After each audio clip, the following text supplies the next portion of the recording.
You can't scream anymore. Your throat gave out an hour ago. The only sound now is your own breathing, shallow, ragged, and the creak of rough wood pressing deeper into your body. Somewhere above you, men are talking. You can't hear the words.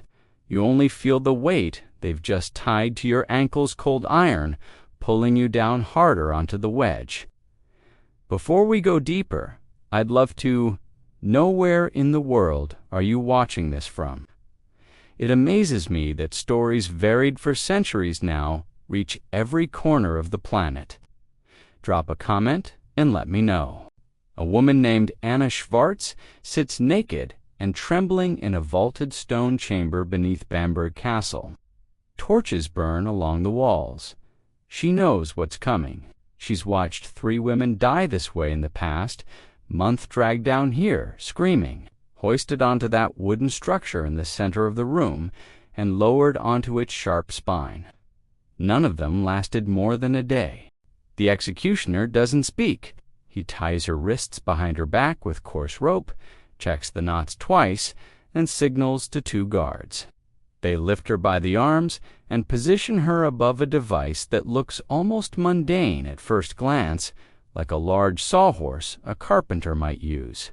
But where a normal sawhorse has a flat beam across the top, this one has a single wedge of rough oak. Angled upward at 45 degrees, sharpened to a cruel edge. They lower her slowly. The moment the wedge makes contact, Anna's body goes rigid.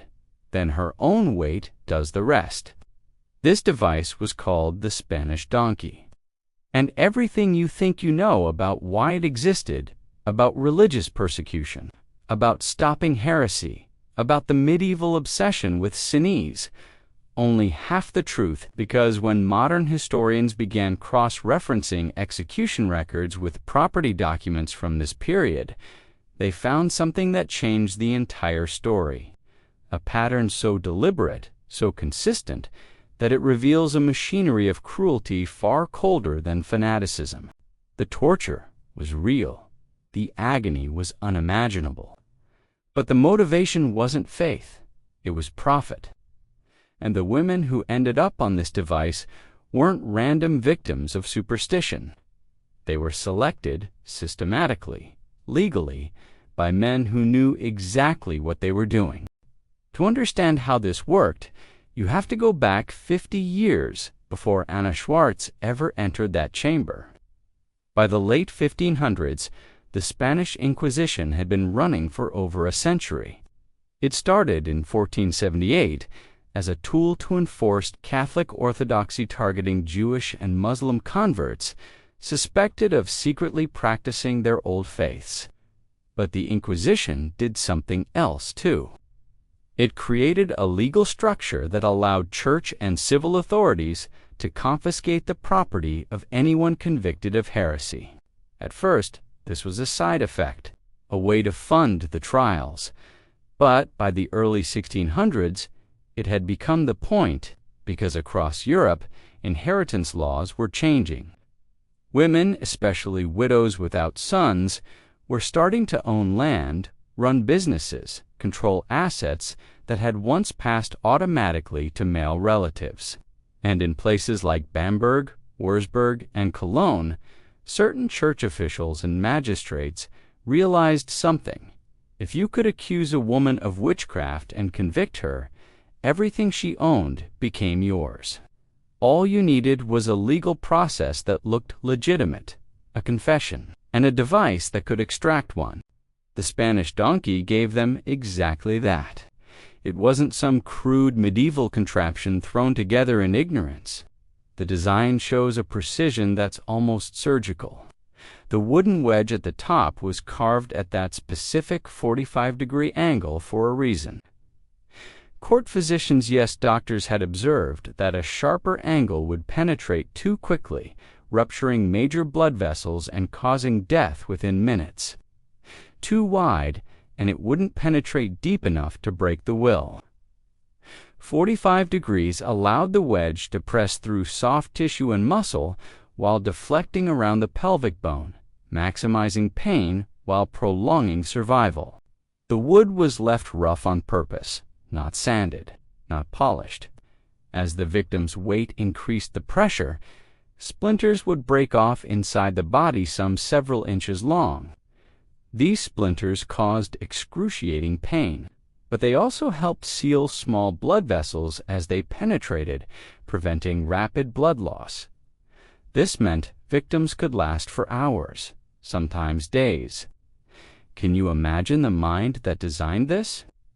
The person who sat down with a piece of wood and a knife and thought, "How can I make this hurt as long as possible without killing too quickly?" That's the part that haunts me. In 1628, a year before Anna Schwarz was arrested, a woman named Margareta Herber owned 3 acres of good farmland just outside Bamberg. She also ran a textile workshops, pinning, weaving, dyeing. She was a widow. Her husband had died 2 years earlier, leaving everything to her in his will. No sons, no brothers, just Margareta. Her late husband's younger brother, a minor landowner named Johann, had tried to buy her property 3 times. Each time, he offered half its market value. Each time, Margareta refused. On March 14, 1628, Margareta was accused of witchcraft by 3 witnesses. 2 were local drunks, known for selling testimony. The third was a church scribe who claimed he'd seen her communing with darkness.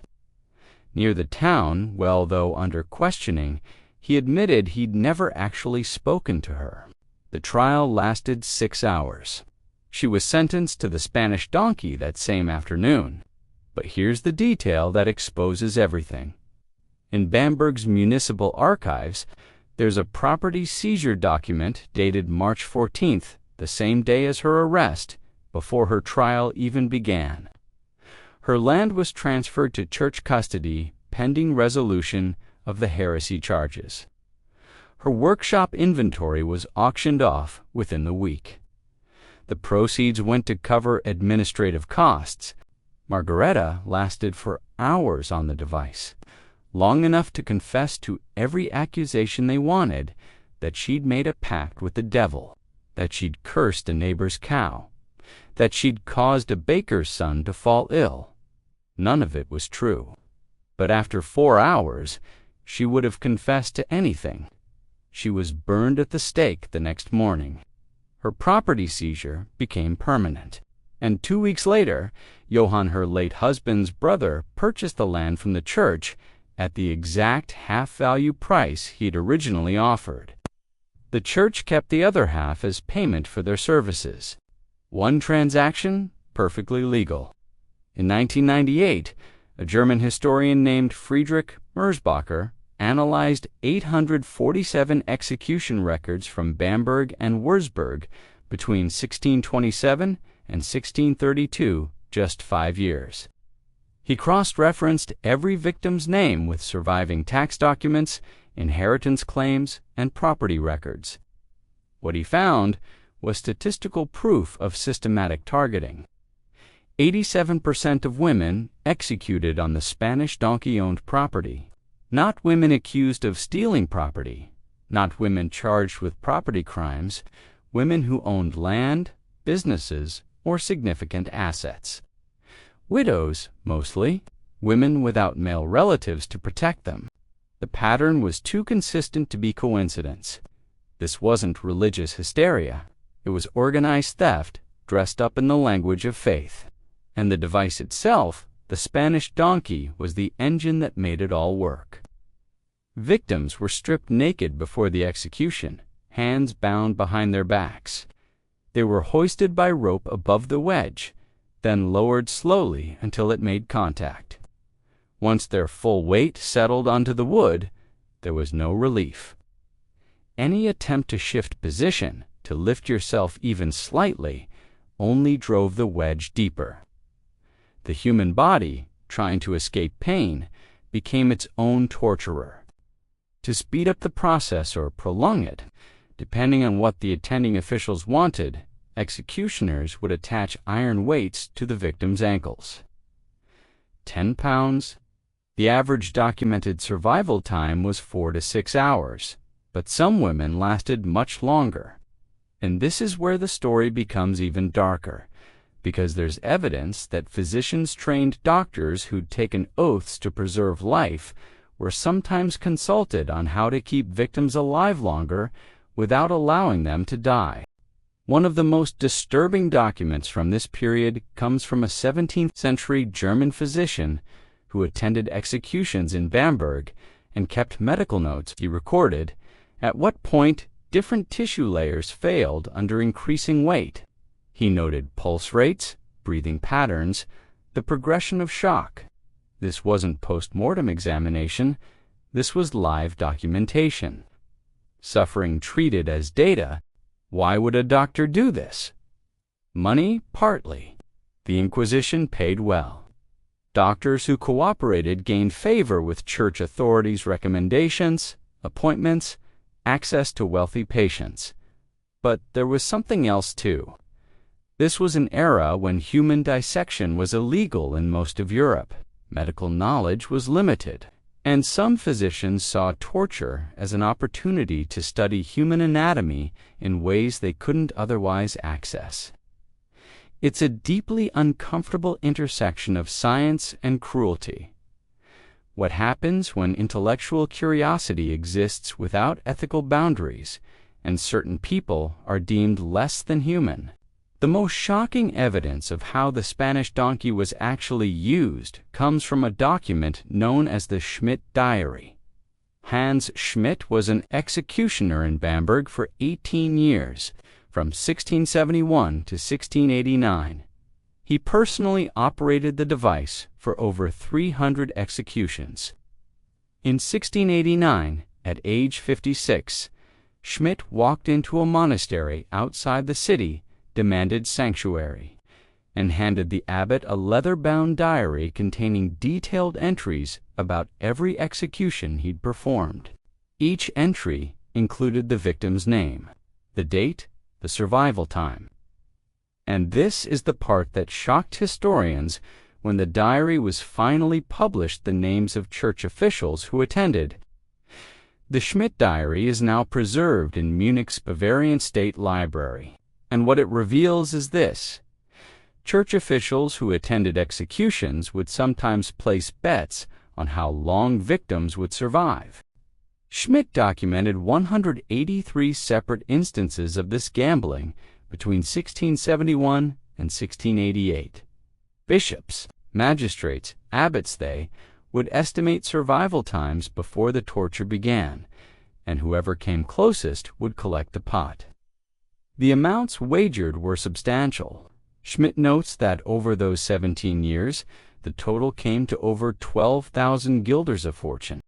But even more disturbing are Schmidt's notes about how officials would sometimes request adjustments during executions to influence the outcome of their bets. If a bishop had wagered that a victim would survive 7 hours, but she was failing at 6, he'd order weights removed to prolong her life. If someone had bet on a shorter time, they'd add weight to accelerate death. They were literally manipulating women's torture to settle gambling debts.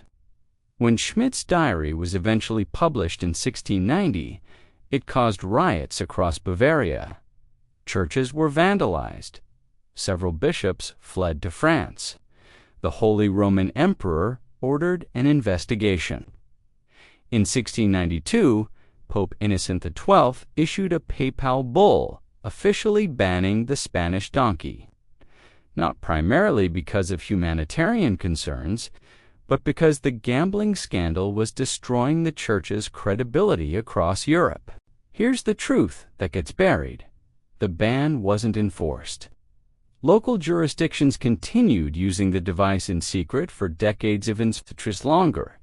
The last officially documented Spanish donkey execution occurred in 1872 in a rural Spanish village, 180 years after it had been officially banned. Between 1490 and 1874, historians estimate that somewhere between 3,000 and 5,000 people died on the Spanish donkey across Europe.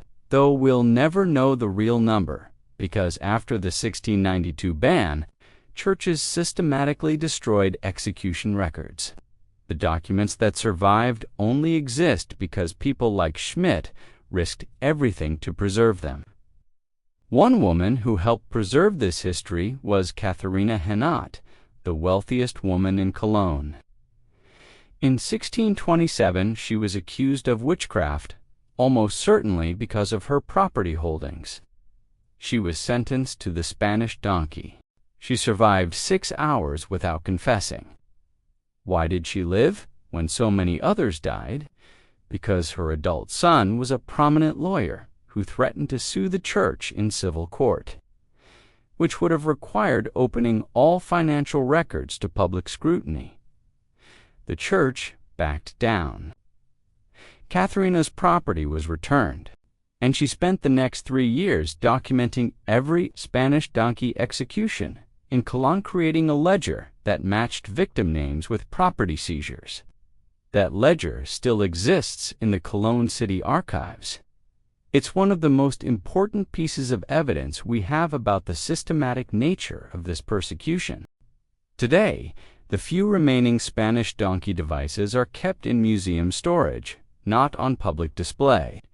The official reason given is that they're too disturbing for general audiences. But there's another reason too. They're physical evidence of systematic violence against women disguised as religious justice, and that truth remains uncomfortable for institutions to acknowledge.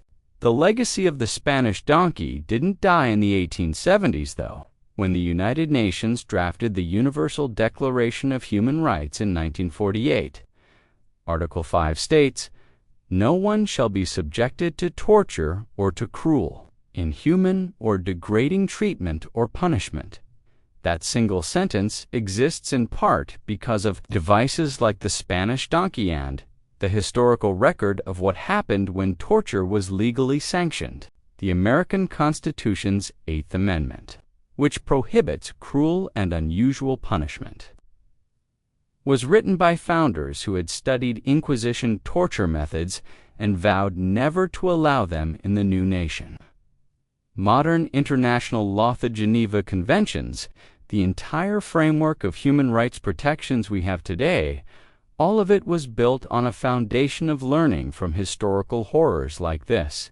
The suffering of women like Anna Schwarze, Margareta Herber, and the thousands of others whose names we'll never know wasn't meaningless.